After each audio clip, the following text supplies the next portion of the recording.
on my desktop, and as you can see right here, I've got this RAR file which I want to go and open and use the files inside of it. So the first thing you want to do is go and open up a web browser. I'm personally using Google Chrome. So go and open it up just like this. Then all you want to do is come to a search engine such as Google. And all you want to do is go and search for something called 7-zip. Now this is a really great tool, as I'm going to show you how to fully use it, but do keep watching so you know the full steps of doing this. So go and search for 7-zip just like so, and make sure you come to 7-zip.org, that is the official website.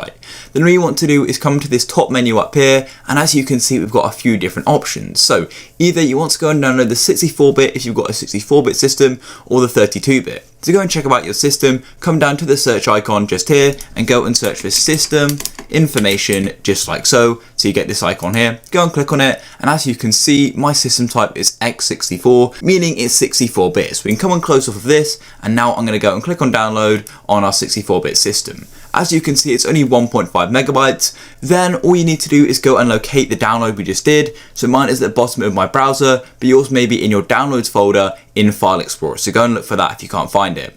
Then all you want to do is go and click on it just like so, and you go and get a Windows security pop-up, and here we are. Then you can go and choose where you want it to install. I'm going to leave it there and click install, and as you can see it's already finished. So then you can go and click close. Then we can come and close off of our browser as well.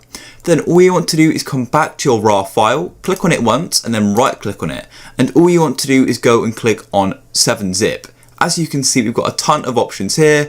I'm going to go and click extract here, and what it's going to do is go and create a folder with the files inside the RAR file. So click here, and then here we go, it's now gone and created this folder here, example, as you can see, and I'm going to go and double click on it, and boom, here we are. That is the text file I went and put in it, and it just goes and says hello, and that is exactly how you can go and open up RAR files. You can also go and click on it again and click on 7-zip, and there are a few other options as well. For example, just opening the archive, and it's going to go and open up the folder with it in. So there's a few ways of using it, but extracting it is my favorite method. If you found this video useful, please go down below and consider subscribing to the channel. Leave a like for more. Peace.